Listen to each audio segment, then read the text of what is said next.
Apa ni? Masuk ofis orang macam ni, ha? Tak ada adab ke? Saya rasa tak perlu kau nak beradab dengan orang yang sanggup pijak kepala orang lain. Selama ni, saya ingat Puan Aida ni usahawan muslimah yang hebat yang pernah jadi inspirasi saya tau. Tapi sekarang ni saya nampak sendiri yang Puan Aida ni seorang yang sanggup main kotor demi nak manipulate anak sendiri tau. Awak cakap ni macam awak tahu semua, Hidup baru setahun jagung. Dulu mungkin saya naif, tak nampak permainan Puan Aida ni. Dan itu adalah saat yang paling lemah dalam hidup saya. Tapi sekarang Puan Aida tengah berhadapan dengan orang yang nak bangkit dan fight untuk diri sendiri.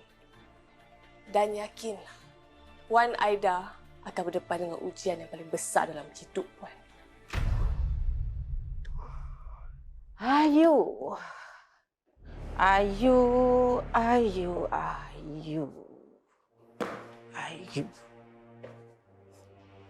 Be careful. Musuh saya tak pernah menang.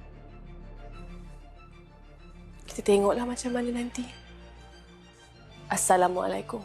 Waalaikumsalam warahmatullahi wabarakatuh. Suka!